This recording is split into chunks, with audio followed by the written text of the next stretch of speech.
Audubon 2456. File corrupted. Beginning recovery process.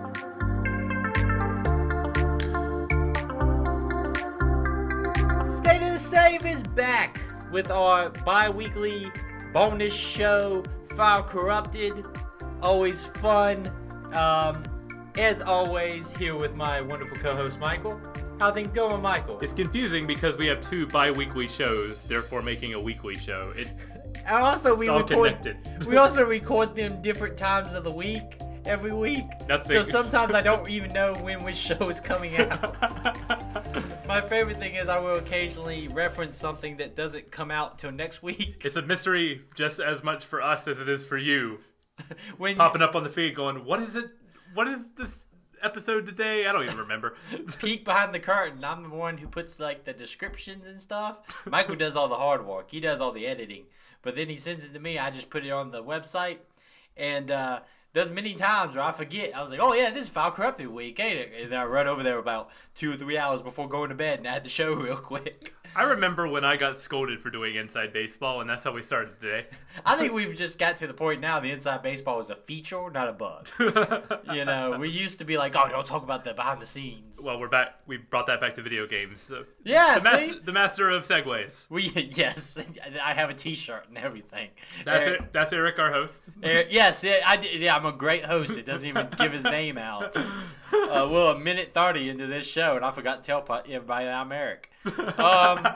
Listen, we also record these very late at night on the weekdays. We're all very tired. No, it's File Corrupted. Our bonus show, we're going to be talking today about the recent Nintendo Direct. Doing our thoughts, talking about what they showed off. Nintendo Directs are oddly now like the go-to video game event that pops up now. What used to be just a weird Wii Shop kind of expo is now actually good. It had terrible like headroom framing. It was just like Iwata behind in front of a brick wall saying, "Oh yeah, Earthbound is coming to the Wii U. Moving on." And you're just like, "What?" You didn't even show footage. You just said the word Earthbound. I feel like Nintendo Directs used to be thrown together in an afternoon. They were like we were talking about with this show. Some guy ran into an office like, oh shit, we're supposed to do a Direct. And they just run and film it on their cell phone. Grab the intern. Yeah. And I feel like they finally hired somebody who does this. Like, there's finally somebody who actually puts these things together. There's probably a team. Like, their editorial team is like all over that. Oh, yeah. Especially like, I imagine their sales team is booking spots for that Direct, charging like high dollar because everyone wants to be attached to a Direct. Because every single thing will be, well, most of the stuff that is shown will end up trending on Twitter until the next thing is shown. So it's that hype cycle is what you want. You have literally, I think the video of this past Direct has like 4 million views, and that is a good number to like. Oh, yeah. That's a good number of faces to get your game in front of. Oh, that's a hell of a... And especially for these smaller games. Like, if you're a Devolver Digital or something like that, like, people like you, people like me, we'll follow those games, and we want to make sure. But if you're a mainstream audience who's clicking to see, the next Zelda or the next Mario, like, and getting a Devolver Digital release or something like that in front of those people, God knows how many sales comes from the Directs themselves. The people I know... like at work and stuff who play video games, they don't like watch E3 or anything. Everybody watches Nintendo Direct just because they do a good job of advertising it on social media and making it seem like this is the place you need to be to see what's coming to your specific console. There's no confusion of, is this cross-gen? Is this coming to PC too? No. If it's on the Direct, you can play it on your Switch. That's how it is, and that's why it works so well. I think that's a very wise observation you just made. Because, like, you watch a Microsoft press conference, it's like, okay, well, these are the games that are coming to Game Pass. Yeah, is that Game Pass or not? They didn't say. Is that day one? What's the studio that makes that? Or then, like, okay... Is that an exclusive, or is it just being shown on this conference? There's all these questions, and you kind of have to go and break it down afterwards. Maybe listen to a podcast with fine gentlemen who will tell you all about it. Wonder what that podcast that is. But with the Nintendo Direct, it's very much like, hey, you got a Switch? Check out the stuff that's coming to your Switch. It's very straightforward, like you said. It's very mainstream, user-friendly, which Nintendo, when they're at their best, is usually that's what their bread and butter is. And when they're at their worst, they are talking about SKUs of memberships and not giving like price information. Yeah. I mean, they drop the ball sometimes. But when Nintendo is at their best, it's when they're able to literally talk to all audiences, people like us who are really invested in video games, and people who are just like buying a game maybe once every 6 months. My wife doesn't care about any video game except for watching me play Animal Crossing, and even she was like watching the Direct like behind her computer just because of like how sharp the presentation is. Like, it'll get you like when they do the snap, you're like, oh, what's this next thing gonna be? It could be anything. Anything could be behind this like 4 seconds of black before we get to the trailer. I always brag on the fact that even if you don't care about the game they're showing at that point with the Direct, because they're so snappy and they keep things moving, oh, this is something that doesn't appeal to you? Just hang on. Bam, something else comes up next. We talked about this doing E3 a lot. Well, some of those press conferences, we just skimmed through a whole bunch of stuff because it's like, here's 45 minutes on Tiny Tina Wonderland Borderlands expansion or whatever. The main joke going around this E3 was like, this whole show could have been an email. This could have been a... Yeah. No, and there was, I would say, barring maybe 3 press conferences from E3, there was...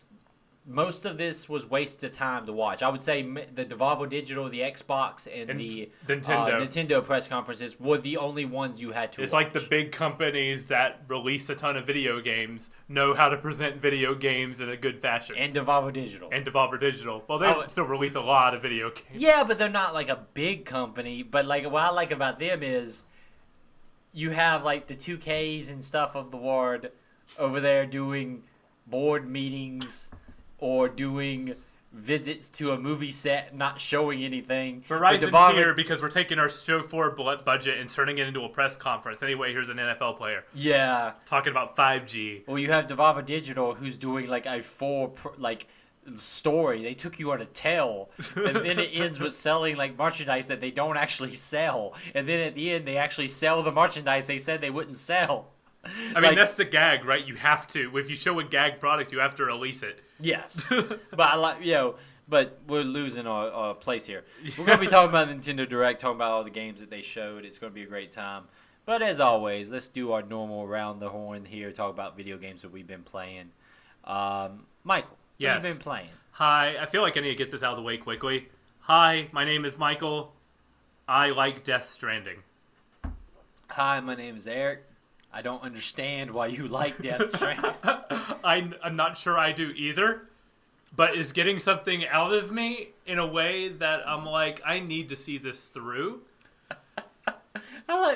So, for those of you who aren't in the know, Death Stranding is a game made by Hideo Kojima of Metal Gear Solid fame, who after leaving or being fired from the company he was working with, Konami, Sony scooped him up, gave him a pretty good budget, I would say, for this game, as well as like picking his own team to make basically a pet project. They also gave him a lot of time. I remember reading a lot of articles about like he went on this like worldwide tour where he was going around and he was traveling around with Mads Mikkelsen. Yeah, but he was going around and looking at like everybody's development tools. Like he was Kojima at Guerrilla looking at the tools that they're using to build out what we would find out would be Horizon, but at the time it's like, why is he at the Killzone guys? Because he's like, I want that engine. Like he was able to like go around to the Sony studios and like shop around which engine he wanted to use. Yeah, but they gave him a pretty good amount of free reign, and then this is what happened. And like my question to you, and maybe you have this information and I don't, because I try not to follow sales figures, because people use sales figures as a justification for their opinions. Yeah.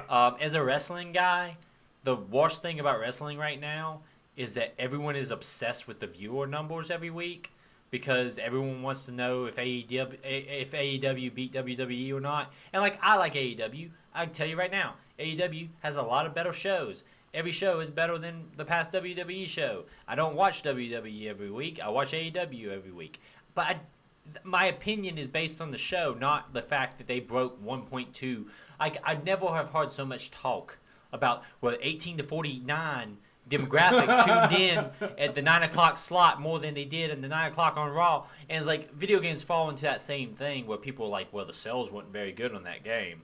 Well, who gives a shit? I like the game. Look at the meta score. Yeah. The user score is low. And it's like anybody could just go and sign in and review bomb a game. So scores mean absolutely nothing. But I wonder how well Death Stranding sold compared to the budget that he was given.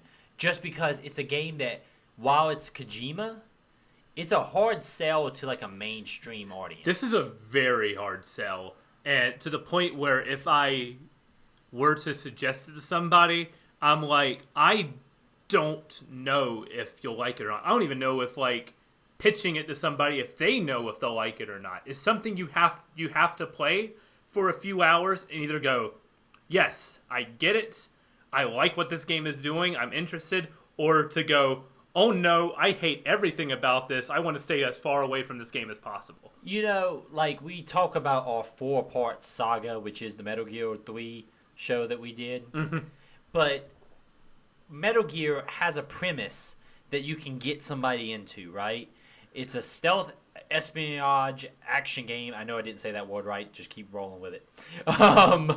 In which you fight insane, crazy bosses, and you go on, these missions to save the world.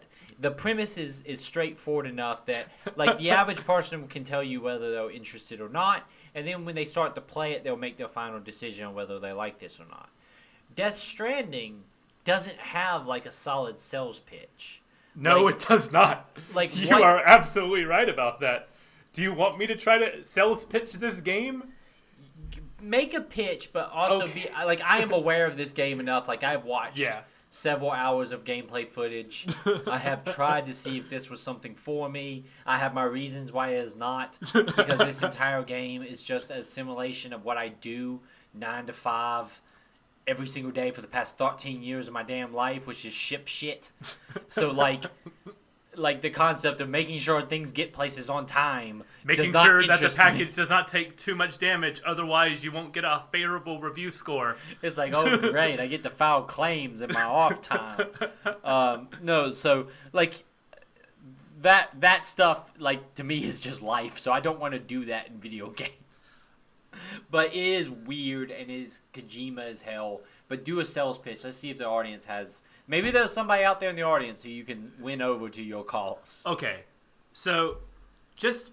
My pitch is what I did today during lunch. So, in like a 35, 40-minute gameplay chunk. And this is what I managed to do. I logged in and found out that the bridge that I built 2 days ago was upgraded, so people in the world had found my bridge, seemed to like the placement enough, and got about 2,000 likes on that bridge.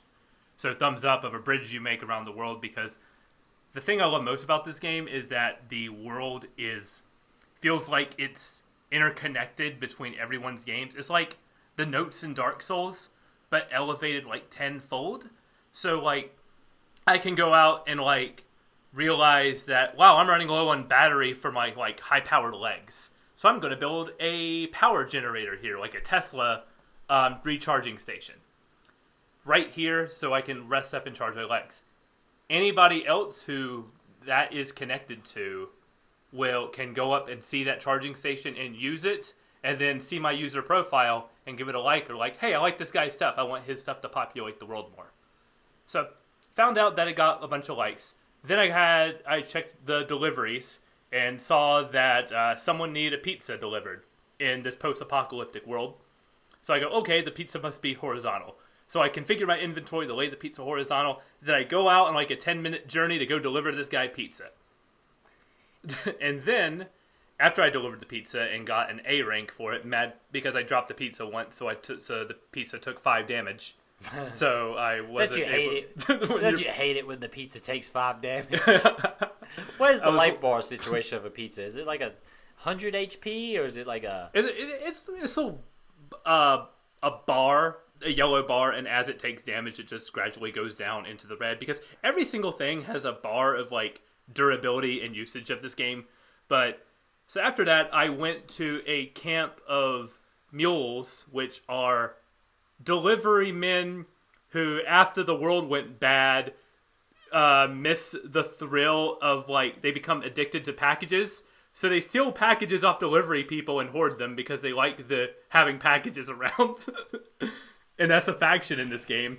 So they stole something that belonged to the chiral network. So I had to go in, steal it, and have a bola gun. So I just snuck in like Metal Gear style and was like bola gunning people's legs.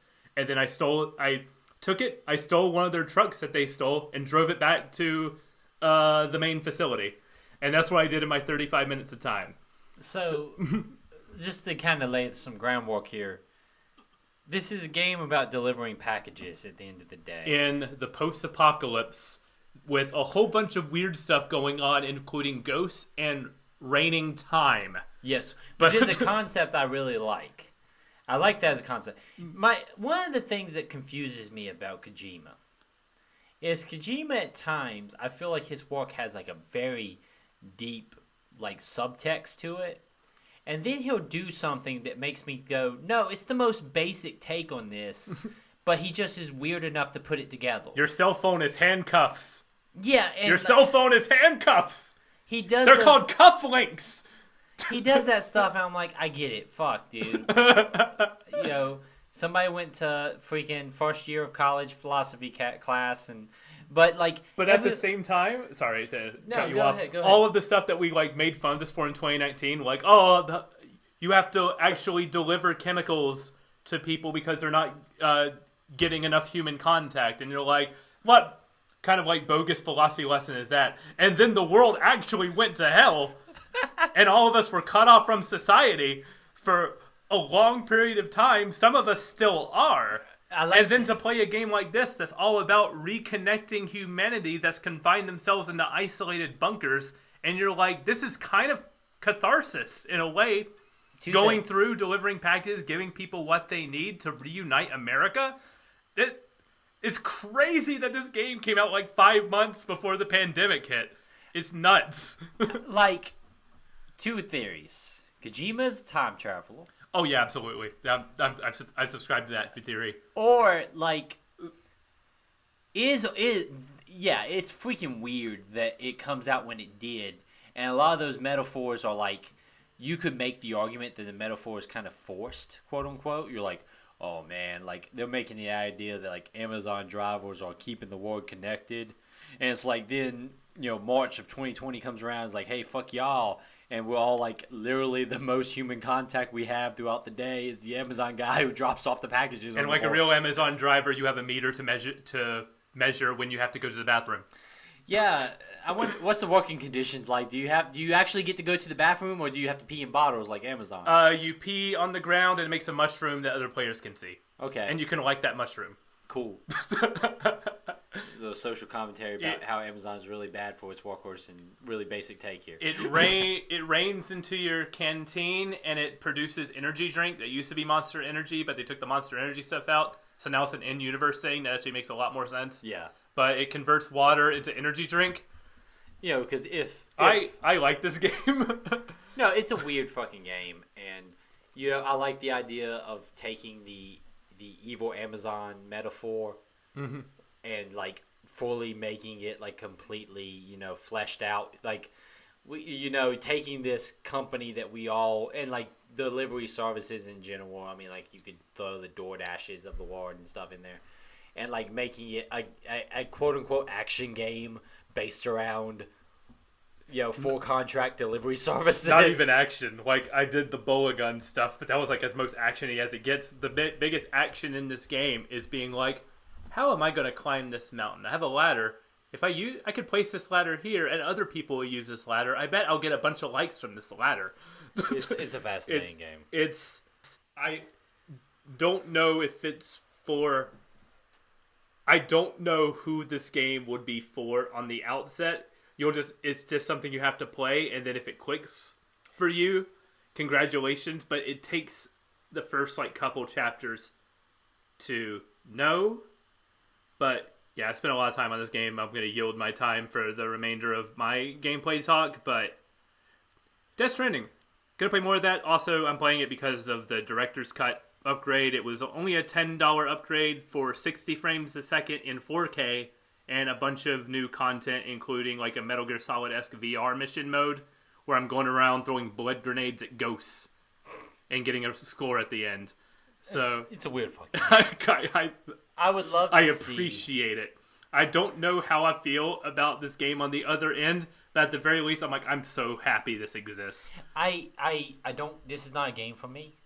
It's not for you. But I know that. I hope it sells well enough and it's successful enough that Kojima keeps making weird games. And my biggest hope is he doesn't make like a Death Stranding 2. I want to see Kojima just make weird one-off video games about weird stuff that goes through his head. The rumor is a horror game that he's working on. Well, like, so that was all the Silent Hill stuff where he was going to be somehow associated with that, correct? And then that fell apart. Then apparently that, don't get me started on the Silent Hill rumors. But I know like there was a time in which that was going to be his next project. And Silent Hills with the star of Death Stranding actually leading Silent Hills. Yeah, Norman Reedus. Which also Norman Reedus is in this game, a photorealistic Norman Reedus, also Mads Mikkelsen and Del Toro. Guillermo del Toro, but Guillermo del Toro is not the voice; he's just the model. The model. Is there anybody else? He's called Dead Man, and there's another guy who you meet in like the same span of time who's called Die Hardman. Die Hardman is Hardman's a great name. That's a porn parody name, if there ever was one. For like, that's a John. Like, if you were doing like a freaking like Die Hard porn parody, like I'm Die Hard Man. Like Die Hardman would be your name in that parody. Somewhere out there that exists. So yeah, I didn't realize how long I talked about Death Stranding, so I'm gonna yield my time. Okay. I will be talking more about this maybe. I don't know. I don't want to sound rude, but I want to know what happens when you finish it. Because I finish, I don't know where I'll end up being on the internet. Because I've always heard people talk about the game. Mm-hmm. I've never heard people talk about like the ending and what the story like wraps up as. Everyone talks about the delivery aspect and like the metaphors of that and the weird mechanics of that, but no one talks about like what the fuck is the story of that game? Like everyone talks about like the mechanics and the moment, like the basic moments, but no one like breaks down like the story. I know there's a point in which you end up in like a World War I bunker system, like doing a like. I'm not there yet. But I know that shit gets weird in that game. I want to know like when you're done with it, we're gonna say, Michael, tell me the story of Death Stranding in 20 minutes, or something like that. Oh God, no. Yeah. Yeah, I'm dreading that. What else you been playing? Fire Pro Wrestling World, which is an interesting dichotomy of something that's two games that are very mechanically dense, but for very different reasons. Fire Pro Wrestling World is cool. I downloaded a bunch of mod wrestlers and had them fight each other. Right away, I did a tag team of Zero Suit Samus and Dick Grayson versus Solid Snake and Meryl. So that was fun. Zero Suit carried that team and is, I think, our undefeated champion. So Zero Suit Samus in your ward is oval. She's over, yeah. Okay, she's over. Solid Snake needs some work, and I'm trying to get a tag team of Spider-Man and Spider-Gwen together. You gotta get them. You gotta do long-term story booking. Long-term story booking for them because like it'd be cool if they like don't know each other's identities. Exactly. It takes time. Maybe have them face a few common foes, and then all of a sudden they find out, and then they have a big moment when they come out. Like let's say it like your big pay-per-view of the year, and have them get together. Everybody gets excited. Oh no, it's Black Cat with the chair. Oh no! You could do a romance subplot. Here's the thing. We're going to talk about this one for a second. It's great. I love professional wrestling.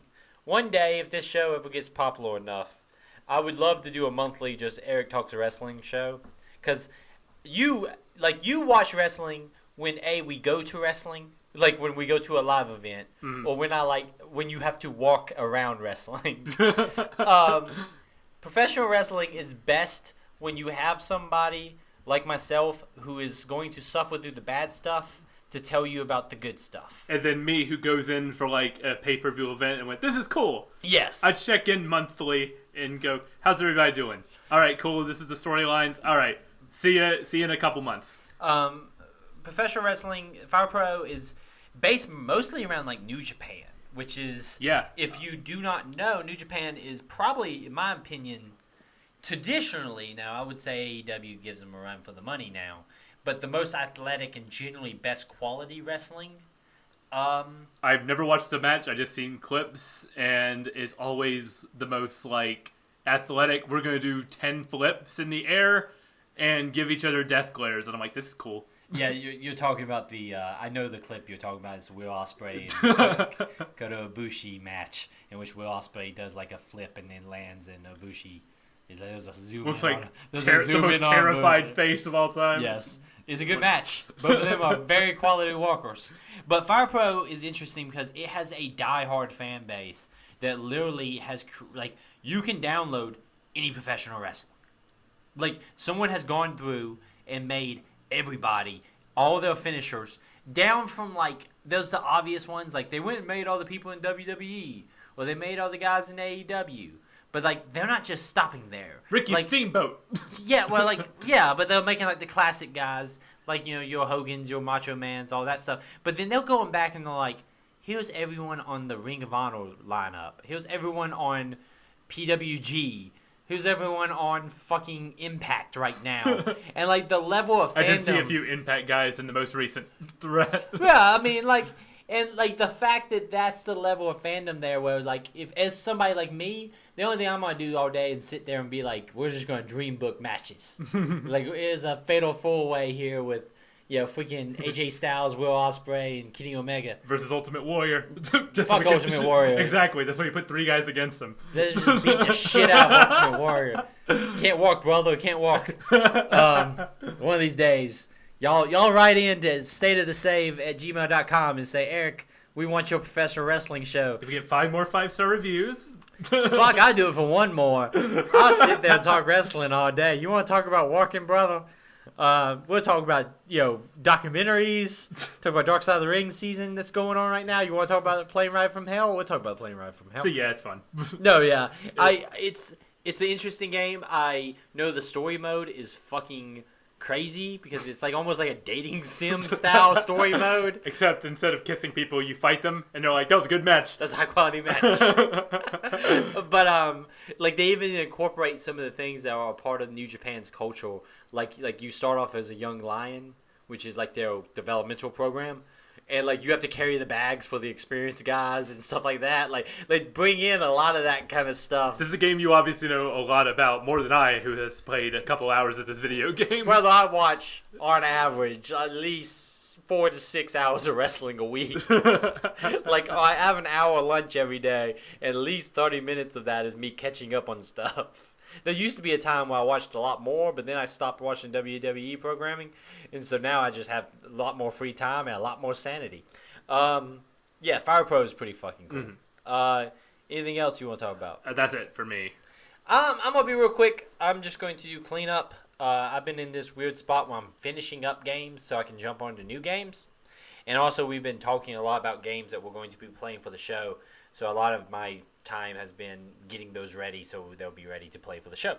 I have finished up Shadow of the Tomb Raider. I have finished that entire trilogy. Ask me anything about Shadow of the Tomb Raider or Tomb Raider in general. What's the best of the trilogy? Shadow of the Tomb Raider is the best one. Really? The second game is very, very good. Shadow of the Tomb Raider is a lot more like an Uncharted than the second game. Okay. The second game, I explored more. I felt like the world was more interesting to navigate. The story in all those games makes no fucking sense. Oh, no. Like, it's so convoluted. The island is alive. Like, all right, cool. Yeah, but even then, like, the villains, like, the big villain organization goes from being, like, the Templars in Assassin's Creed to being, like, a Mayan Rand defending of, like, the lost city of El Diablo or whatever it is. And, like, I feel like it would have been cooler if they would have just stripped away, like, the big villain organization and let you just have like let Laura just go after a different artifact each game. So I could skip the story and have a completely good time. Yeah, I mean you'll be fine. Because I don't remember. I liked Rise of the Tomb Raider and I like the first Tomb Raider, but I can probably only remember like 3 plot points from both of those games. Shadow of the Tomb Raider, the combat feels better. There's some really cool stealth stuff. If you play it on a harder difficulty, like really having to use the stealth stuff is really cool. I did for Rise and had a good time. Yeah, I would play it on at least hard, because on the lower difficulty levels you can just kind of tank your way through it.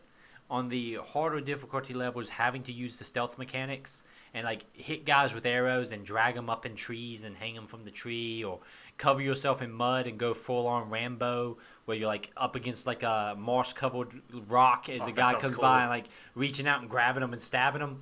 That mechanic is a little broken.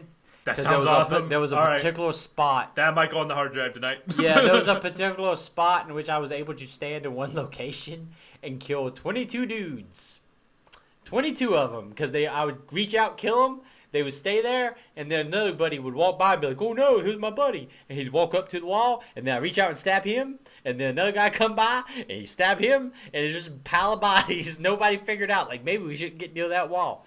But there's some good stuff. There's some cool visuals in that game. It's a pretty damn game. They've added a lot of cool challenge tombs that you can, and my favorite thing is all the additional DLC challenge tombs you can find them from the main menu. Okay. So like halfway through the game, there was kind of, because the plot was getting kind of boring to me. The plot was just not what I was there to do. Mm-hmm. I missed some of the main tombs, but I was able to jump back through and play a bunch of the challenge ones, which is what I want to do, because those are the ones with the deep puzzle mechanics and stuff like that, where like one was like musical based. Oh, that's and fun. Stuff like it's some really cool stuff. There's some one that's on like a mountain with wind that you have to like navigate this mountainous very pass. Strong shrines from Breath of the Wild vibes. Yeah, exactly. Talking about. Shadow is good. I like Rise a lot, but I think I like Shadow just because I think it is a little bit more refined. That's a damn good series. I'm glad I played through it. I knocked them out pretty fast. And like I said, I would love to see that game continue. You asked me, when does she actually become the Tomb Raider? At the end of Shadow. I know I'm spoiling this, but who gives a shit, because don't fucking play these for the story. And if you care, you've already played it. Yeah, if you care about Lara Croft's lore, then you've already fucking played these. But like I said, I generally like Tomb Raider games. But like at the end, she gets the butler. And she gets and she's in the mansion that looks all nice and has all these. It sounds like the end of Batman Begins, where it's like Wayne Manor's on fire, and you're like just like, all right, we gotta go into the night. Basically, like at the end, she's in the mansion who's been in disrepair for the past 3 games is fixed, and she's got the butler, and now she's surrounded by all the like artifacts of her adventures, and like it kind of bums me out because I guess you're supposed to assume that like this leads up to the original Tomb Raider, but those characters are so vastly different. But the last thing I will say is, does the butler wander into the freezer? No, there was references to that in Rise, though. Really? In the DLC of Rise, there's a whole DLC that takes place just in the mansion. And there's no combat or anything. It's just exploring the mansion and learning stuff about lore. And it's actually a good DLC. But there's a letter you can find that references that young Laura locked the butler in the freezer for a few hours. And it was a fun reference. That's great. Lara Croft in those games is not bad. Like I like their version of Lara Croft. The problem is she has a bad like antagonist organization. She has no one to play off of. And like there's a friend in in the first game and for the second game, I believe. He's in all 3. Okay, he's in all 3. He's in Rise very little. He's at the very beginning and then he's at the very end. Yeah, beginning and end. In Shadow, he's with you pretty much the whole time. Okay. But I will say that he's not a bad character, and their relationship's not bad because they're like, here's a pretty woman and a guy who don't actually have a romantic relationship. They're just friends, and that's kind of nice because it could have been real corny if it's like, oh, but he secretly loves Laura. Yeah. But the concept that in that whole game, anytime he's with you, the puzzles aren't going to be as interesting. Yeah. And that kind of bums me out because I'm there for the puzzles and the crazy adventuring. So, like, that's the one sad thing. Every time I saw them, I'm like, But, like, fun fact, you can play as the original models of Tomb Raider, much like you can in, like, RE2 Remake. You can unlock, like, the blocky polygons. That's pretty great. You can great. play as the original model of Lara. That's wonderful. And that game is fucking hilarious, playing as the original model of Lara, doing stealth kills and shit. More of that, please, in just games in general. But they're also, like, I have all the DLC for that thing, and there's a whole section and blocks off your ability to use any of the costumes or anything, because they want you to wear, like, the right costume for the game. And it's like that for, like, probably over a half of the game. Mm-hmm. And I was so mad about it because I did not want to wear those stupid appropriate costume for this mission. I wanted to wear these crazy costumes. I am that person who will wear the appropriate costume. I'm the type of person who in Mass Effect will equip just a standard pistol so that in cutscenes it matches. So it doesn't magically change into a different pistol. Because that makes me so mad every time I see that. I do that kind of stuff in games where the story matters to me. Like I said, that's fair. Yeah, this game's story did not matter to me, and it just felt like it was unnecessarily complicated. And like I said, it would have been cool if it was just a story of Lara going after cool shit. Mm-hmm. And then you could have all sorts of crazy stuff happen on the way, but like an overarching Da Vinci Code / organization just kind of was lame to me. But yeah, I'm finished those. I'm glad I'm finishing up all the Quake DLC. We'll talk about that. I want to talk about that final DLC that was added for the Quake re-release and how fucking amazing that shit is. So we'll talk about all that stuff when we get there. Let's jump in Nintendo Direct. Okay. Direct opens up. It's the Capcom logo, and we get Monster Hunter Rise Sunbreak, the big DLC expansion for Monster Hunter Rise coming in summer 2022. I played a lot of Worlds. I don't know if I want to jump back into a Monster Hunter. There are people who only play Monster Hunter, and that's awesome. I played like 50, 60 hours of World and was like, I got it. I'm good.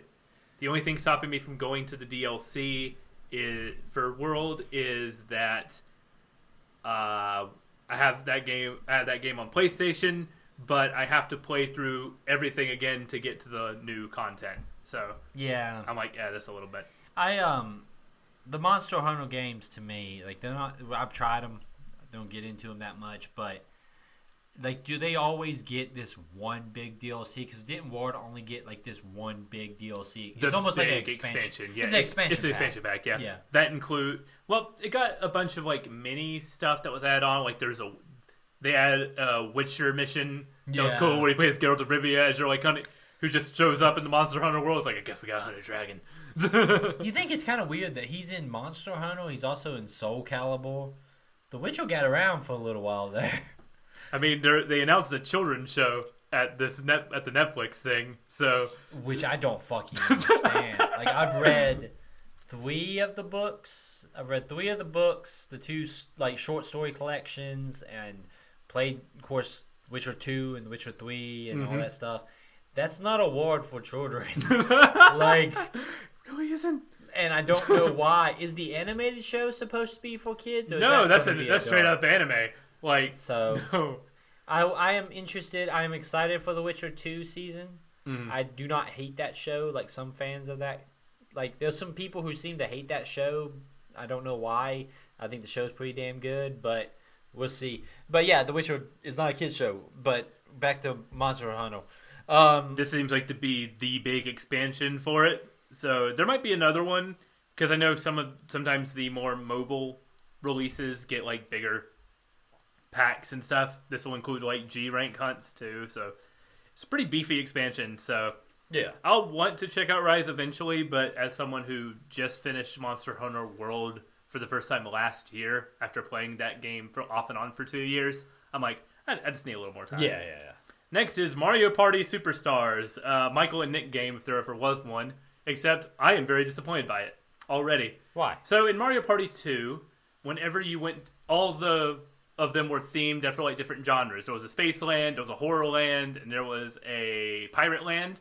And when you go out, your character like Luigi is dressed up in like a pirate hat, or a like cowboy outfit, or a witch's cap for the horror land. There's not they it's a remake of the N64 Mario Party maps, including some from Mario Party 2. They don't have the hats. Like I that makes me irrationally mad to the point where unless I hear like this game is actually great, I'm like, I want nothing to do with this. How dare you not put a witch hat on Luigi when he's running around Horrorland? If Luigi can't dress up as a witch, y'all can go to hell. Like, I don't get Mario Party. I have played them. I don't get it. I don't get the appeal. I'm glad people enjoy it. Shout out to Nick. Yeah, that's a Nick and Michael game. Maybe one day we'll do something on the Twitch with that, but God knows. I feel like that would just be like stepping on giant bombs. And Dan Reichel. I feel like we can't do that. Dan Reichel owns Twitch plays of Mario Party, so like, why would I compete with Dan Reichel? Like, I can't give away toasters. I don't got toaster giving away money. Like, Jesus. But no, okay. So Mario Party. What's our next thing? Next is Voice of Cards. The Isle Dragon Roars. This was the card-based dungeon crawler that they showed off, which has a demo and like. Right away, like I was like, this is some Nier music, and then it was like Yoko Taro developed this game. I was like, yep, this is some Nier music. It looks all right. I'll download that demo and check it out. Card-based games have to be really, really good for me to play them. I don't mind it, but I feel like we're kind of going through a there's a lot of them right now. A lot of deck builders. Yeah, and I feel like unless it's something that someone tells me like this one is exceptional, I'm probably not gonna play it. Yeah, I think I feel the same way, but having a demo I think goes a long way. And it being a Yoko Taro thing, I'm like, will this be a card game throughout the whole thing, or will this just completely change up the gameplay? Once you finish the game, then the real game starts, kind of thing. This ain't no game. This is in reality is one of those. All of a sudden, like using your Nintendo address, they ship a deck of cards to your house and be like, now the real game starts. It's a what is it? Augmented reality game. Yeah. Remember? Did you ever play any of those or get involved in any of those? AR games? No, I have not. Like there was a while. Pokemon Go was the extent of that. No, I'm talking about the. Maybe it's different, but like when they were doing the stuff where like you would go on the internet. And like there would be a phone number on a website. And you called the phone number. It was some guy who would tell you that like there was a murder committed on July 2nd. So you had to go Google and find like the newspaper from like Virginia Beach, 1987, and figure out the name. Like one of those. It turns into one of those. Famously, like what the I Love Bees campaign that they did for the lead up to Halo 3 was like that. What's the next one? Disco Elysium, the final cut coming to Switch. I'm probably going to play this. In October, I really want to play this game. Yeah. Having like a murder mystery with, from what I understand, little to no combat, that's all dialogue driven, sounds like my thing, where everything's based on dice rolls. There's a physical version coming out in early 22. I don't know if Xbox is getting this too, because it's already on PlayStation. So I don't know if Xbox is getting this date too, but this seems like a good Switch game with the qualifier that, boy, I hope the text isn't too small. Yeah. Because the Switch has a problem with text being way too small in games that require a lot of font. Have you ever tried to play, not Divinity Original Sin, what am I thinking of? Planescape Torment. Yes. That Dude, I can't play it. You gotta play it on a TV, because just to get it to... There is an option in the menu to make the text extra large, or extra large, and that mitigates it kinda. But still, like, dude, I bought that. Half the screen at that point is text. I got that because I was like, would be a good game to play on lunch. Like, chop away this RPG. But I can't fucking read it. So, yeah, I get what you mean 100%. But Disco Elysium looks really, really cool. It looks like something right up my alley. I hope, if it's not on Xbox, I'll wait and see some gameplay footage. If there isn't problems like that, I think it will be a good Switch game. How good is the text slider? You need a good text slider. Yeah, I'm going to see kind of what reviews say and then go from there. And since it's out on PlayStation, hey, it'll be on sale, unlike on Switch. Yeah. Nothing you ever want is ever on sale. My wish list is mostly just games sitting at $60 to this day. Hyrule Warriors Age of Calamity Expansion Pass Wave 2. Wait. You think Disco Elysium is going to be $60 on release? No, probably not $60. Probably it's $40 on PlayStation, but I've already seen it on sale twice for about $23. Okay. So I'm about to say I don't think that's a $60 release. I think it's $40 release. Okay. Hyrule Warriors Age of Calamity Expansion Pass Wave 2, October 29th. Cool for the people who play Hyrule Warriors Age of Calamity. I was going to be interested in that game, and then I immediately found out some story stuff that turned me off, and I went, no, thank you. Because, do I want to mention it here? If you care about spoilers, skip ahead like a couple minutes. Spoilers in 3, 2. The game markets itself as a prequel to Breath of the Wild, building up to like events that are going to happen that like is marketing as like this is the Halo Reach of Breath of the Wild, like a dark tragic story. But then it introduces some time travel to make it an alternate reality where you win. So I'm like, I don't want that. I know. Like I feel like I want an actual prequel. And like I know someone Nick will get mad when I say this, but I feel like the story stuff of Zelda is just something that I just play game by game basis. Mm-hmm. I don't care how it like connects to any of the other Zeldas. I just want to play that Zelda. Mm-hmm. But I do get your point that if your entire purpose is this is supposed to lead to like the dark timeline that starts in Breath of the Wild, you can't win. You have to lose, much like you do. You said Halo Reach. Spoiler for Halo Reach, but Reach don't come out win. of that shit. Noble 6 is not walking around after Reach. By the way, I played some Reach recently. That's a good game. That's a damn good video game. Don't ask me why I played that. I also played some Halo ODST. But no, like, yeah, I feel like that's a bullshit thing. And like I said, that's cool for people who are into that game. It's not my thing. I would rather play the first run of Hyrule Warriors, that definitive edition, because that game seems like packed with like so much content. But to tie it to Breath of the Wild gives me a certain expectation that I know it's not going to live up. Like Breath of the Wild is one of my favorite video games, and even I'm like, I don't want to quasi prequel. I'm ready for Breath of the Wild 2. Sometimes by connecting it to that game, the only thing you're doing is diminishing both products. But hey, someone that seems to be doing well. 2 expansions, and people who played it seem to like it for the gameplay side of things. Yeah. So, Chocobo GP. That is a racing game with the side characters and the summons of Final Fantasy. Cool. It was apparently supposed to be a 3DS game, but then got canceled, but they brought it back. So, cool. Square Enix does weird stuff. As probably the Final Fantasy guy of this podcast, I would say, and I say that as a guy who's only finished 2 of them. They're long games. They're long games, yeah. Cool. Someone likes this. I'm like, I don't know. Every time I see a racing game on Switch, I just get bummed it's not F-Zero. As well established on this podcast, Michael is. We're going to be talking about that soon. Michael just made this podcast just to try to get F-Zero. If I can change one thing in the world, that's the one thing. Of all the things, we ain't gonna go back and kill Hitler. I can't think of anything else. Not gonna go back and kill Hitler. Drawn a giant blank. All I'm seeing is fast-paced race cars and futuristic people. Just gonna go back to Nintendo and be like, F-Zero needs to be a fundamental part of your game release schedule every year. Not every year. No, I don't want. Oh, you can't even go back and get every year release. You need to be more specific. Don't want yearly. Oh no, the monkey's paw is curling. Yeah, that's what you get. Super Smash Bros. Ultimate, the final Sakurai presents October 5th. This will be the final DLC character for Smash Bros. Ultimate. They announced the announcement, but hey, it works here. You got to give the last announcement to Sakurai. You have to do it. Yeah. What do you think it's going to be? The thing is, Ultimate kind of blew out the door when it comes to characters that all of a sudden, I feel like I could say anything and it might be a safe bet. I could come here and say Dante from Devil May Cry, and that's possible.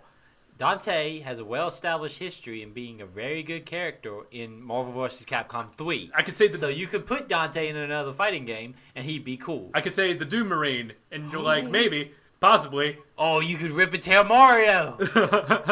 I feel like it has to be huge. It has to be huge because they've had so many, like, off the wall, insane characters added to that game that I feel like You can't go out with a whimper. You gotta go out with a you bang. can't be like, and it's Dark Mario, the Shadow Mario, with, or whatever. With Smash 4, they did Bayonetta, which at the time was like, whoa, that's crazy. But before that, they even did like Cloud at that point, Which is like, yeah. this is huge. Yeah, like, no one expected that. You need some level of insanity to do that. Like, okay, like, because they've got like Cloud, they've got Snake, Bayonetta. Who's left? Like, is Master Chief in there? Master Chief's not in there. You could do Master Chief. I wonder if Microsoft would let him do it. They're not big. That's not big in Japan. Like, even. But I'm just trying to. I'm trying to think of something like you Japan, have to have something. Japan first is usually. But who's the left? motto. But exactly. Like, who's left from, like, because, like, Cloud from Final Fantasy. I saw Jill Valentine, and I'm, like, on that train, like, yeah, I don't know if you can just, like, have her with, like, guns and stuff. Because even Snake, he has a rocket launcher, but he doesn't have, like, a pistol. You do Leon Kennedy. Albert Wesker. Fuck you.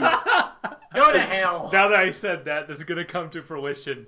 Go and to you know hell. what? I'll buy it, because that's hilarious to me. He'll have a cool moveset. No, it won't. He can jump really high. It's still Wesker. Put freaking Nemesis in there. Imagine Nemesis in that fucking game. The same game. Great. The same game with little Mario and Pikachu running around, and it was fucking Nemesis. His final smash has to be he drops the a suitcase with the rocket launcher And picks up the rocket launcher. That would be cool. Okay, I don't give a shit who you are. See, you can't.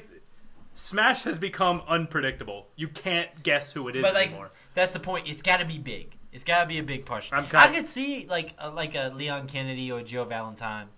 There's a lot of Resident Evil on Switch. Yeah, I could see that actually. It's gonna be Chris. And that's a Resident Evil character. It's gonna be Chris. Hell, it would be Chris, wouldn't it? They're like, who's the coolest character in Resident Evil? It's like Leon Kennedy. Well, you know that TikTok sound of like, it's Pikachu, it's Clefairy, fuck. It would be that for like, it's freaking the coolest character in Resident Evil. Leon Kennedy, it's Chris Redfield, fuck. Like, I mean. They would fuck it up like that. The only worst person would be frickin' Steve Burnside from Code Veronica. Yeah, let's not talk about him. Oh, he sucks. I stumbled across an internet thread recently about Steve Burnside. No, of people like talking about their favorite Resident Evil characters, and somebody had him in their top 3. It was on a Reddit thread, I want to say. That I am not one to discredit people's opinions, but at the same time, that's just wrong. Who was it? It was like their top 3 was like the weirdest thing ever. It was like Rebecca Chambers. That's gotta be a joke. That's a joke thread. No, it was like no one's that serious about this character. Because like I think Jill was second, and if it's a joke thread, why is Jill anyway? Because they want you to think it's real, so they put one in there to throw you off your scent to make you even more angry. Because like we all can agree. That's how you troll. We can. You don't make it obvious. You make it just possible enough to make you legitimately angry. Like we can all agree it's Leon Kennedy, Jill Valentine, and Claire Redfield, right? Absolutely, like yeah. Okay. I might change Claire for Barry. Barry's pretty great. Barry's fine, but I like Claire better. But if you said Barry, I wouldn't be like, you motherfucker. But like, okay, it's got to be somebody big. Kirby and the Forgotten Land. This is big. This is Kirby's first like 3D adventure. Because usually when Kirby does like a 3D polygonal thing, it's usually a 2D. Like the yarn. You want to talk about good video games. Kirby Epic Yarn. That's a damn big. I had never owned that, but I played that for like an hour at a GameStop, and I just had a good time. I need to get that and play that with my daughter. So Kirby and the Forgotten Land seems like something that'll be like a lot of fun. I wonder if that would be a good game for like the kids. Kirby it's a cute character. They're generally good games, so it's something I will tolerate and play, you know? It's a Sakurai joint, so he's going to put his heart, blood, and tears into that thing. Yeah. All right. Maybe I'll buy myself a Kirby game. All right, so let's get into the next section. Animal Crossing New Horizons free content update November 22. This is long overdue. But this is incredibly long overdue. This is the big coffee shop update. And here's the thing. They announced that this an Animal Crossing Direct is coming out next month. Meaning, this is the first time I think they did an Animal Crossing Direct since before the game came out. So this is going to be a huge update because it was a lockdown game. It was a game everybody who had a Switch Oh, had Jesus. played on lockdown. You couldn't escape Animal Crossing for like the first few months. And then Nintendo dropped the ball on releasing content, and then everybody has left. That's my question. I don't know a was about to single ask. person who picked up the game who had it in like the past year. That was what I was about to say. Is it too late? No. Because there was a time in which Animal Crossing reached like peak mainstream success, but like it was like the game that we were using to keep ourselves united. You know, like everyone was like, "Well, life sucks. I'm locked in my apartment. You can't escape turnip prices." Yeah, I'm locked in my apartment, but at least Tom Nook is still here to fuck me over on these prices. If you go on Reddit, I'm sure somewhere there's Tom Nook fucking you over is available on Reddit. It's right there beside Giant Cubone at Reddit. my new favorite subreddit that I'm going to start. If someone steals it from me, I'm okay with it because I'll just join. The Giant Cubone is the new subreddit that I'm trying to get started. I'm worried that it's a little bit too late to This will be. Here's the thing. Animal Crossing New Leaf was in a similar situation. Then they did the Welcome Amiibo update. It was a brand new re-release package of the game. It was a Nintendo Select, so I think it was a $20 entry, but it like doubled the content of that game to where it was like so much stuff got added in. And being as this will have a separate direct with new content coming in November, this has to be huge because this is a make or break moment. Because if they have enough content, I will go back to Animal Crossing. I've been saying for the past year, I'll go back when they have a big update. And they haven't released a big update in that entire year. They just did the holiday events from last year all over again. So I did not care to go back. And all the stuff they did was so small. Like, they're like, here's Mario hats. I'm like, cool, that's not what I have a hard time believing it's not going to be worth the wait. It's just... I just felt like it might feels be like too a little bit too late. Like, I think... it's going to be good. I have a hard time seeing Nintendo's dropping the ball on this. It's just, is it too late to get everyone back? Oh, you poor soul. Don't see Nintendo dropping the ball on this. No, on this particular one, man. They can't, because they can't. They can't drop the ball. They're not stupid. They know that this is like... somewhere where there was a board meeting where like everyone was brought in like, you can't fuck this up, okay? You can't fuck it up. I haven't seen my kids in 12 years. Fuck you, you can't fuck it up. Make Tom Nook another meme, damn it. I have a hard time seeing they drop the ball. Bring the memes! So we're back on the leaderboards. What's the memification of Animal Crossing this year? What do we get next? Mario Golf Super Rush got its second free content update that was available now. That's cool. I always like when they do that. Where it's like, and you can play it right now. I'm a sucker for that stuff. Disney Magical World 2 Enchant Edition Holiday 2021. That's a re-release of a 3DS game that I never played and probably never will play. This might be a game for your kids. Maybe. We tried Disney games in the past, and you'd think it would be a win. But she oddly loses interest very quickly. That's... because she's like, I'd probably just rather watch the movies at that point. Yeah, I think at that point she's just like, just watch Cinderella. So what you're saying is she needs a little more content with the Disney thrown in. Yeah, I think so like a Kingdom Hearts. Goddamn it. Don't you fucking show my kids Kingdom Hearts. I'm not gonna play Kingdom Hearts. I'm gonna boot up Kingdom Hearts and be like, look at this. You can fight alongside Ariel. Because she's gonna be there like, why is it taking so damn long to get to Mickey? Why are we on this island? What? For like 10 hours. Fucking hell. I was like, you gotta get to, what was it? Tari Town? Not Tari Town, that's wrong. Anyway. Knights of the Old Republic. I'm excited about November 11th, 2021. Yeah, a port of the original, done by the people who's also going to be doing the remakes because they're a port house. And that's what Aspyr does. They're the kings of Mac ports. So... yeah. No, that's not a negative. Let's clarify that. That's not a negative. No. As someone who gamed in college on my MacBook, whenever I saw the Aspyr logo when the stream boot up, I'm like, oh, this will run good. Yeah. I don't have to worry about getting that Steam refund calculated because I'm like, oh, Civilization 5. Oh, it runs beautifully on this Mac. All right, cool. Yeah, I know you didn't mean it like that, but I wanted to clarify. Yeah. That's not a bad thing. Like those guys they do. It's like a deep dive. Mm-hmm. Recently, I've kind of fallen into their rabbit hole of seeing what they've walked on. They did the BioShock remaster that I played for the show. Oh, and then that was great. They did Quake. Mm-hmm. And that shit's great. So, yes, studios like that keep the world running sometimes. So, are you going to play this on Switch, or are you going to play it on Xbox? Because I already have it on Xbox. So. I would rather play this on Switch. Okay. Because I think that I like playing games that graphically are not a big deal. It's going to run fine. Because then I can kind of knock it out in chunks. That's true, yeah. And then, especially for me, kind of live a crazy lifestyle right now with the baby. It's easy to sit down while the baby's sleeping on the couch or something and play something on the Switch real quick. So, yeah, I'm going to knock this out on Switch. Here's a fun thing that the listeners might need to do. If you want to shoot us an email and tell us, do you want us to play Knights of the Old Republic, or do you want us to wait for the remaster? Or do you want us to play both? Or you want us to play both and compare? I mean, we're going to probably do something with that for this show. So just send in your thoughts.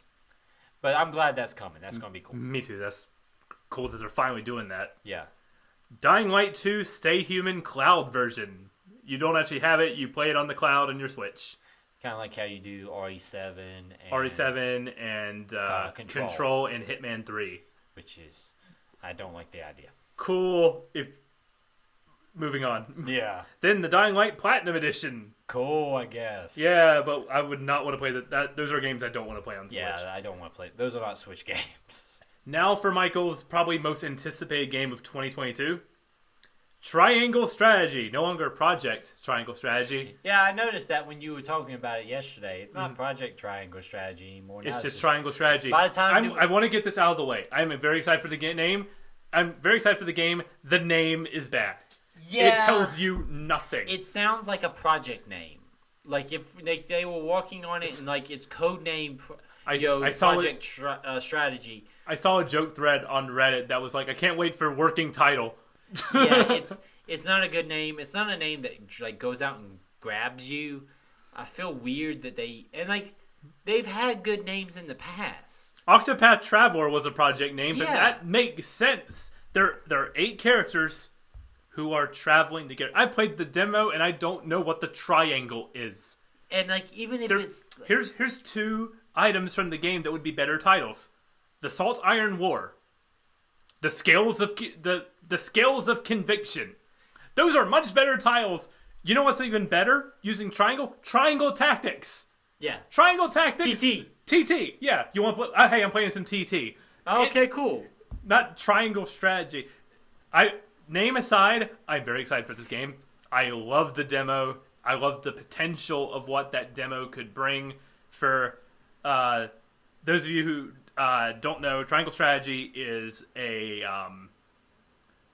I played the demo back when they released it in February. It is very much I also played the demo. It just wasn't my thing, but I did play the demo. It is very much like a classic Final Fantasy Tactics, like from the PS1 days, except the main thing here is there's a lot more political intrigue, to the point where my favorite thing about this game and what has me hooked and very excited for this is that I talked about the Scales of Conviction. You are just one voice in your army and on this war council that decides the fate, and you're kind of like your kingdom's been taken over and you're kind of like on the run in like the Salt Iron War. There is a bit in the demo where your prince, who will be if you take back your kingdom who will be the rightful heir, the empire wants the prince to hand himself over. If not, they will send an overwhelming force to attack. And it becomes a vote on this war council. Do we let the prince over? And even the prince is like, I'm just going to give myself over. As a prince, that's my job, to protect the people. But you walk around town and you can talk to the other members of the war council, or talk to other members of like the town, and gather information. And then you can use that to kind of open up a dialogue tree and kind of sway votes. To be like, well, his father's dying wish was that he protect himself, so we can't really hand him over because that would be against what his father wanted. Well, and stuff like that. And so you are just one vote. So you could mess up the negotiation process, and then you have to live with the decision that you didn't want to make. And that stuff and how that branches the story has me incredibly excited. No, it's a game that looks great. It's just, like I said, the name makes it very hard to sell. Bless you. Thank you. I guess so. So then I'm allergic to the name. No, but like It's a bad name. the game, like what you just described, is a very interesting system. The combat for those kinds of games was very like intense. It had a lot of cool options, and that was just a demo. So I imagine it gets even crazier. Like, I just don't get the name choice. So And like I said, baffling. but I will say, if you are a fan of those games, it seems like kind of like an ultimate version of that. It seems very well made, very well crafted. The whole concept looks like it's going to be, very good. Octopath Traveler is a game that's very well regarded. But it's just the name is just baffles the mind. And so that's coming out March 4th, 2022. That's going to be a day one for me. We're going to probably do a 2022 games. Yeah, because corrupted. Because turns God out knows there's a lot coming out next year. it's going to be a good generation. Oh yeah, absolutely. It's going to be great. I feel it.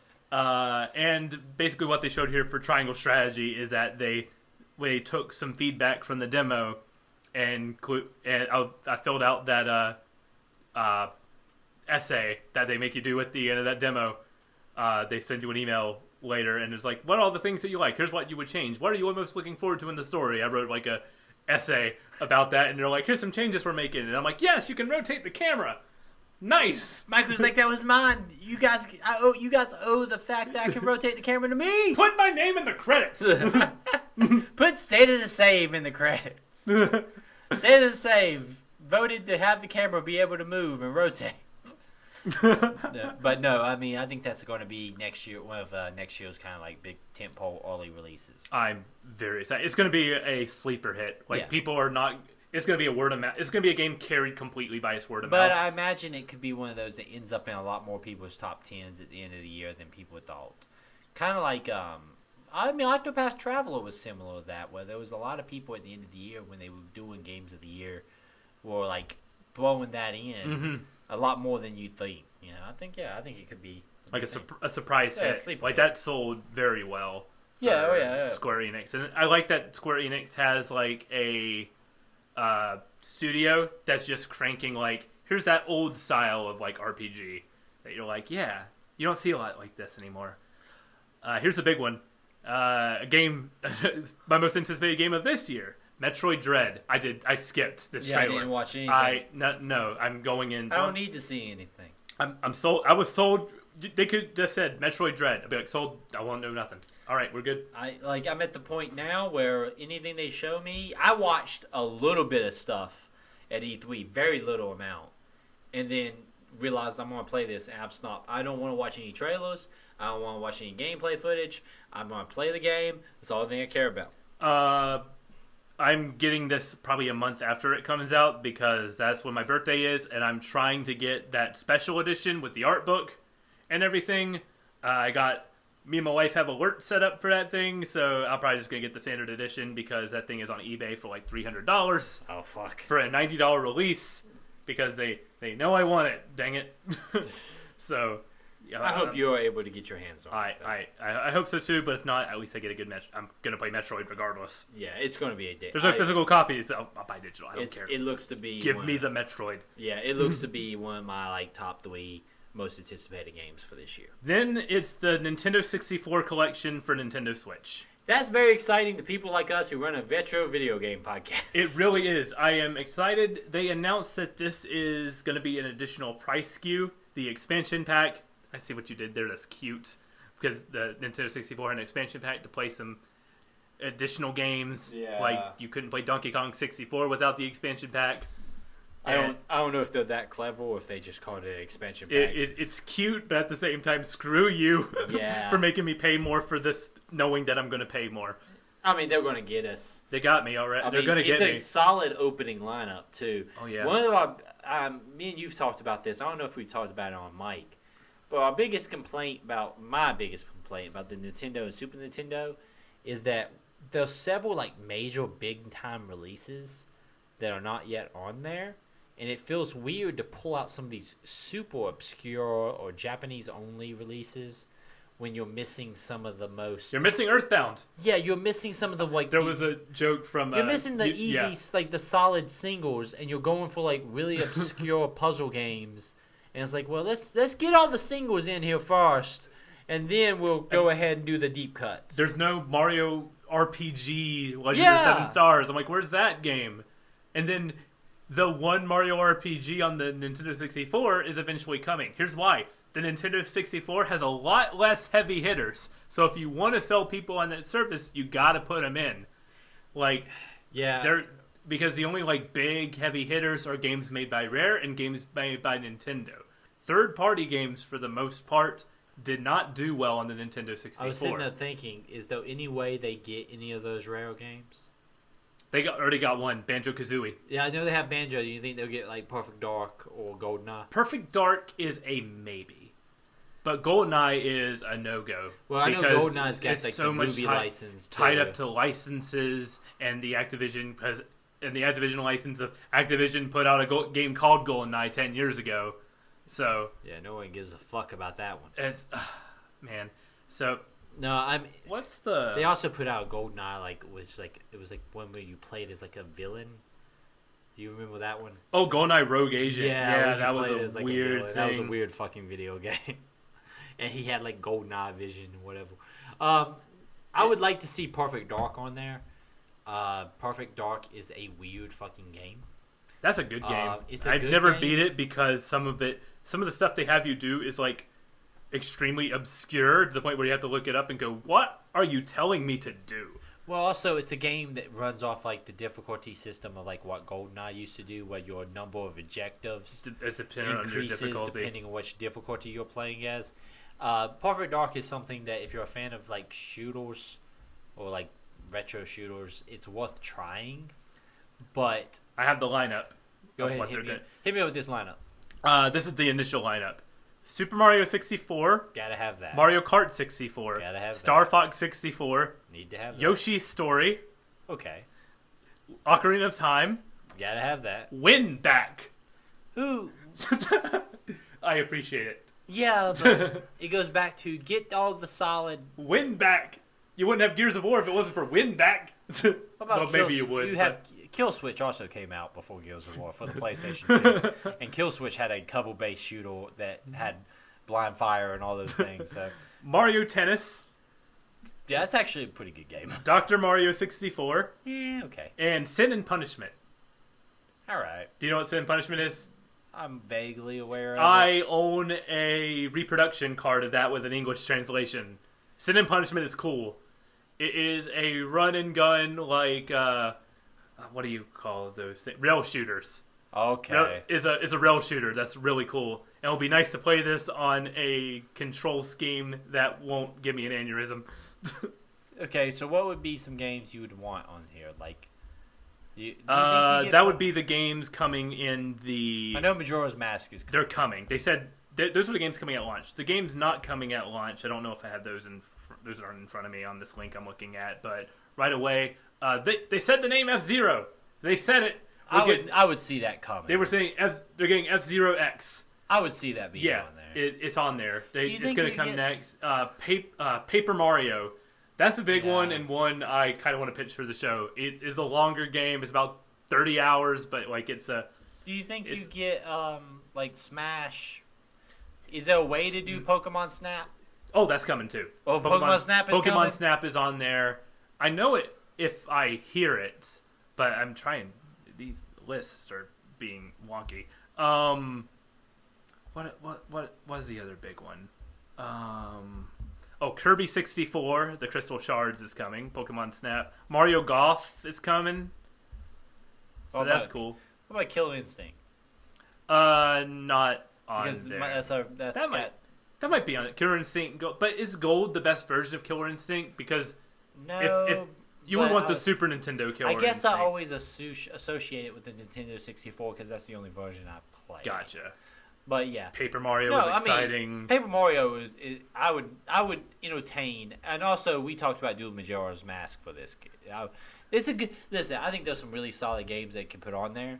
I hope they don't abandon the Nintendo and Super Nintendo, because Me too, because I'm concerned that they're not going to try to keep putting. There's just some big gaps there on there. You know what would be extremely crappy that they're probably going to do? What? Attach Earthbound and Super Mario RPG to the expansion pack. And be like, yep. Now that I said it, you know what's going to happen. They're going to be like, you can get Earthbound if you pay the extra. We don't know we also don't know the pricing of this. So I hope it's cheap. $10 additional. The service is already cheap. So if I'm paying $30 a year instead of $20 a year to play Nintendo 64 games, like screw you, but I'm gonna do it. Well, also Genesis. Yes, I got that list. Yeah, Genesis is also going to be coming. Give me the Genesis list real quick. Castlevania Bloodlines. Okay. Contra Hardcore. Which is a damn good video game. Oh, and these also have like online functionalities too. Yeah. So I don't need to buy the Contra collection because I would only buy it for Hardcore. So yeah, I actually saw that collection because it's on sale right now. For $5. Yeah. So Hardcore's the only one you care. Dr. Robotnik's Mean Bean Machine. Sure. It's a Puyo Puyo game. You want to play as Eggman in a puzzle game. Not really. Echo the Dolphin. That's a weird game. Golden Axe. Golden Axe is a fine game. Gunstar Heroes is an awesome game. That's a good game too. Musha. Phantasy Star 4. Rice Star. Shining Force. Shinobi 3. Sonic the Hedgehog 2. Streets of Rage. And Genesis Strider. Strider's good. That's a good game.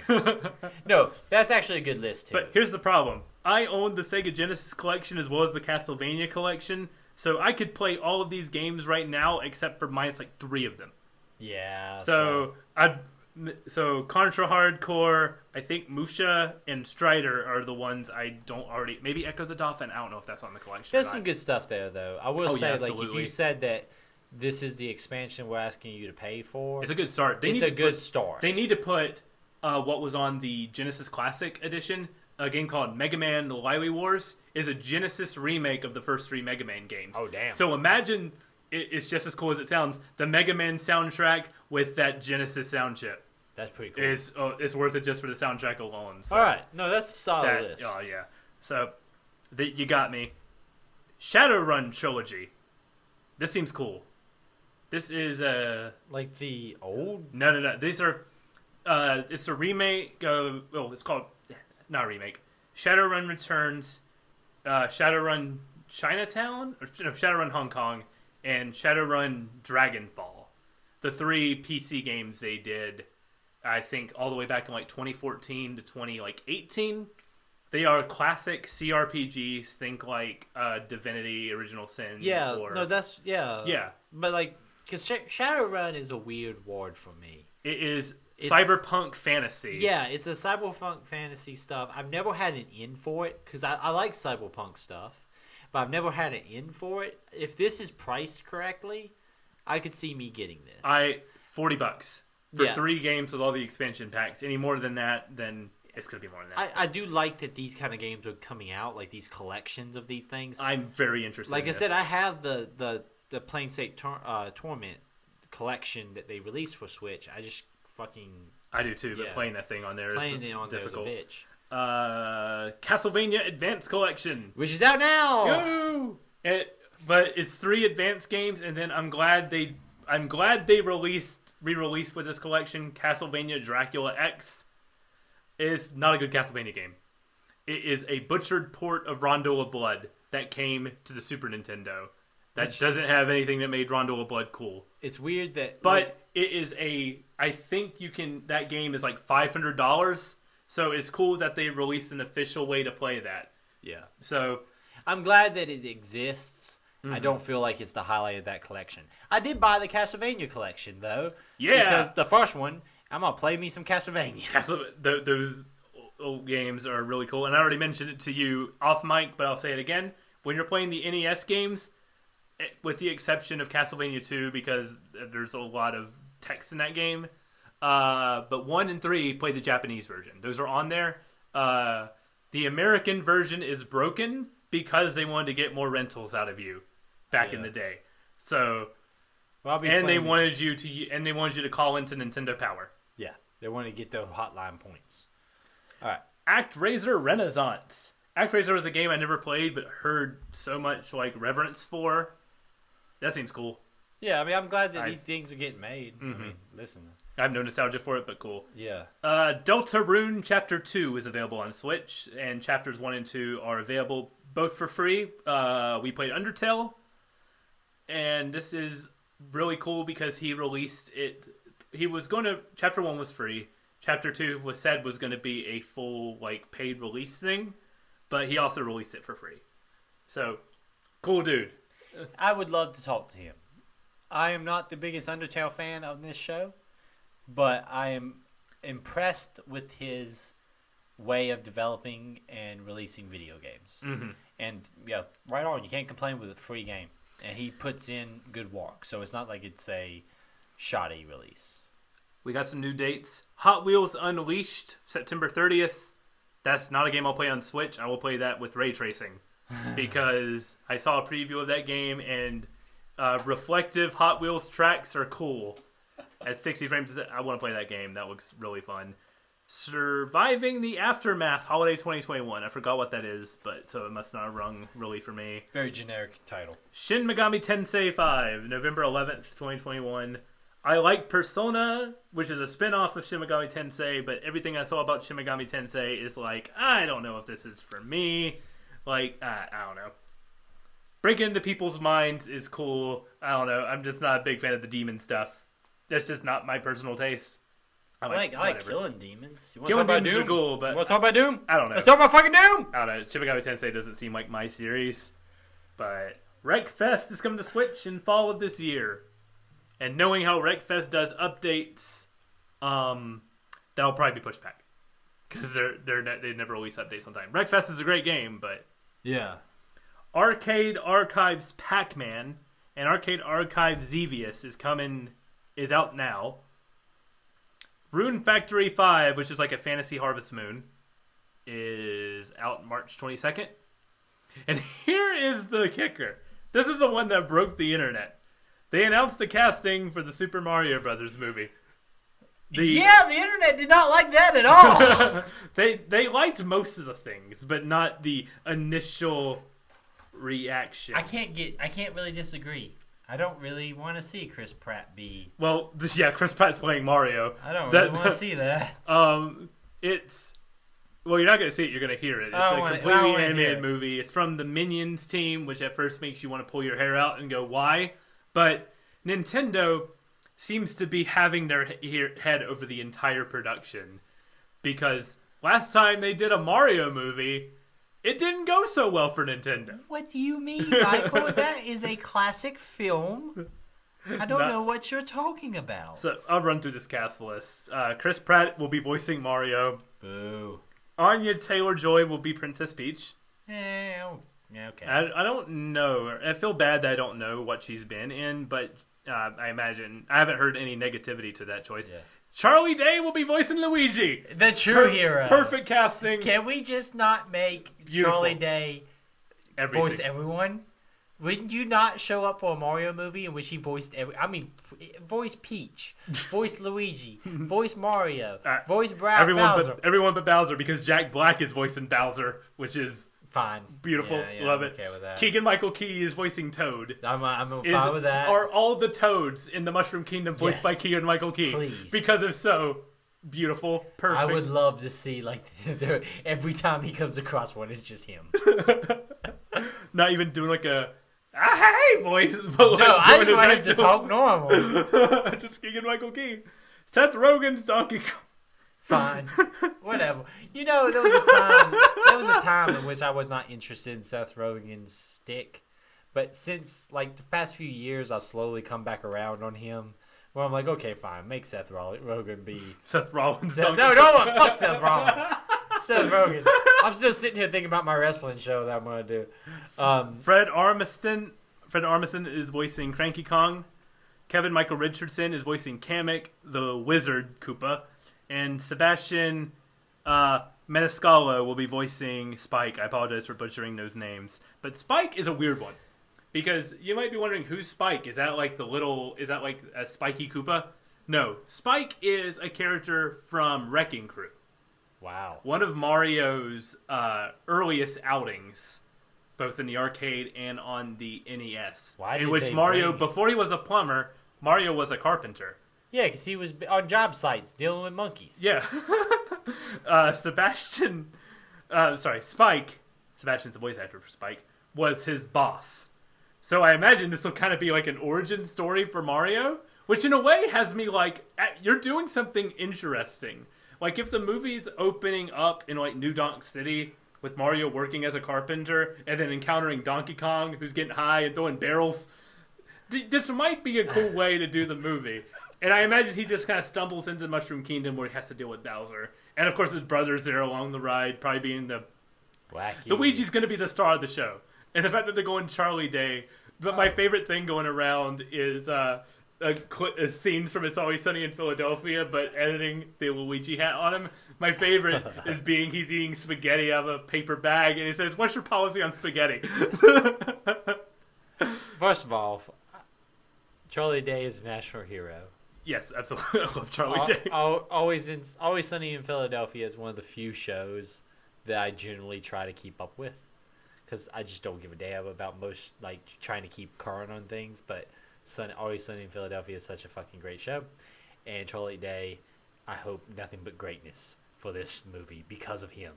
And I hope that, like, slowly the backlash comes in and they just, like, let Charlie Day replace everyone slow. Charles Martinet, who plays Mario and voices most of the characters, he's confirmed to be in the movie as, like, cameos. Yeah. Like, it's going to be fun to, like, pick out his voices and stuff. But at the same time, I'm like, From a Hollywood point of view, I understand why he's not voicing Mario. But it's sad. It's sad that he's not. Because they're going to be able to put on the postal Chris Pratt. And in fucking Kansas, that's going to play better. But to me, as someone who wants a good fucking movie, I'd much rather have him just voice Mario. I was chatting with Tanner, a friend of the show, about the Mario casting, and I suggested Jake Johnson, who plays Nick in New Girl and was the voice of Spider-Man, Peter B. Parker Spider-Man in Spider-Verse. He's good in Spider-Verse. I'd be like, that could be a Mario. Yeah, I could see that. Like, more of like an everyman type of hero. Chris Pratt, which is what they see. What Nintendo sees of Mario is like an everyman, blue-collar type hero. And I guess from a Japanese perspective, I can see looking at Chris Pratt and going, that's the guy. That's the guy. That's an American. That's the American everyman. I can see from a Japanese perspective how you could look at Chris Pratt and go, "That's him. That's the American everyman." Chris Pratt is not an American everyman, but I digress. Whatever. I'm not gonna fight about it. The internet's doing that for me, but I hope nothing but the best for Charlie. Danny DeVito needs to be Wario. That's all I'm gonna say. Ooh, sequel. Just cast everyone from It's Always Sunny. Cast Dennis as Waluigi. Oh, Dennis. Just perfect chaotic energy. Oh man. D could be Daisy. Just make this. Just cast. D I feel bad that I don't know the actors' names. I know Rob Mulaney, but that's D. Rob Mulaney as Yoshi would be think, beautiful. I'm trying to think of D as like she's more. What's Mario's first girlfriend? Pauline? Let D be Pauline. Yes. D as Pauline would be fucking great. D as Pauline would be great. Yes. Like, that's how you do it. I feel bad that I don't know the actual actors' names. No, I do too. I feel bad too, but like, their walk is amazing. They're very high quality. And Mac is Yoshi. No. Like, if the world was fair, and this is the last thing I would say, Mac would be Donkey Kong. Oh yeah, and then he could spend the entire time just like obsessing over like how strong he can throw the barrels and how clearly. And then make Seth Rogen Diddy Kong. Yes, yeah, Seth Rogen could be Diddy Kong, and let Mac be freaking. Let's get to Splatoon 3. I like Splatoon 2. I don't care about Splatoon 3. This looks good. But then they closed out the show with. Let's talk about what they closed the show out with. Bayonetta 3. I'm very excited about Bayonetta 3. Bayonetta is a great series. Yes, I played the first Bayonetta. I did not play the second Bayonetta. Well, it's like a $50 Switch game still. Yeah, I didn't play that. But I have Bayonetta 2. It's a good game. I'm excited really about good Bayonetta action game. 3. Here's the thing though. Before the action started, that game looked rough. Even though I knew like from the text it was like Bayonetta 3, I'm like, these textures look ugly. nothing like looks really cool and standoffish. And then as soon as gameplay starts and it hits that juicy 60 frames a second with Bayonetta, you're like, okay, they have to make this run at 60 frames a second on now almost going on 5-year-old hardware. And man, she uses her pair to punch a monster into a building, and this is cool. I like that she says it looks like I'm unfashionably late just because like it took so long from announcement. Yeah, like Bayonetta's great. It's a great game. Bayonetta to me is the same thing as like how I feel about Devil May Cry, how I feel about any of those like stylish action games, like a Ninja Gaiden or whatever. Cool, give me more. Yeah, I just want those to be at least one of those every year, so I can sit down, fucking have awesome combos. Give me 10 hours of awesome X and Y button mashing. I am very excited about this. I hope this gives me the feeling I got with the last Devil May Cry. Well, I just sat down and fucking could not put that game down. This game's going to be nuts, and I'm excited for it. I'm looking forward to Bayonetta a lot. That's 2022? 2022, no date. So probably, I imagine this will probably be their holiday, a mid-year holiday release, I'm thinking, for Bayonetta 3. So very exciting. 2022 is going to be a great year. Overall, great direct, I think. Great direct. A lot of cool remakes and remasters coming up. That Shadowrun one might be a sleeper for me. Mm-hmm. I see myself liking that. Remember they made that weird 360 Shadowrun game? Oh yeah, that was the online multiplayer only thing. It was a team deathmatch, like Counter-Strike style game in which you also like. I remember one of the healing classes could literally make a magical tree appear. There was like a healing tree, but it was also like everyone like had assault rifles and stuff. It was a weird game. That's weird. It was only. I think it was online only. I think that's right. It's weird for the 360. That's a weird. Yeah, it came out around because the first like high profile one of those on a console was like Battlefront, and now even that was like, whoa, why are you doing this online only thing? Yeah, it was very odd, very odd. Mm-hmm. Yeah, good direct as always. Nintendo bringing it on. Bring the heat every time. The guy who OLED console coming out. Surprised they didn't talk about that at all. Like show it off and be like, hey, Metroid Dread on this thing. But I saw a bunch of videos of that get released today, so they're doing separate push for that. Right on. It's going to be a good year. It's going to be a good year for video games. Absolutely, yeah. As always, you can stick with State of the Save, and we'll keep talking about all these cool video games coming up. We'll also talk about video games from many, many years ago. We're also going to be talking about a video game next week, Sonic Adventure 2, Part 2. Yeah, Sonic Adventure 2, Part 2. The Dark Side Story. We'll be finishing that up and talking about it next week. I'm most of the way through that in like 2 sittings. I need to sit down and start. Are you dreading it? Yes, I am. I admit that I'm dreading it. But I am looking forward to getting that over because we've already announced our next game. It's going to be a great show, but boy... We didn't announce the next game Well, we know what it is. We know what the next game is. We both have it downloaded on our hard drives. Yes, I have it downloaded on a hard drive. I'm very excited about playing it. So join us next week for Sonic Adventure 2. If you did not check out Sonic Adventure 2 Part 1, it was a damn good show. High-quality show. Fuck Knuckles. You can follow us on our TikTok, Instagram, and Twitter at State of the Save. You can send in your emails to stateofthesave@gmail.com. Make sure to send in those emails. We would love to see what you guys want more from the show. It can be hard sometimes to tell because we'll have something we think is going to click and then it doesn't. And then we'll have something we didn't think was going to click and it blows up. So help us tell us what you want to hear and what you want to see so we can give you more shit. What you really, really want. What you really, really want. They want 90s pop song review show, Michael. That's what they want. I mean, if they write in saying they want it. Please don't do that. You don't want to know our takes on that. But as always, thank you guys for listening. Stay safe out there.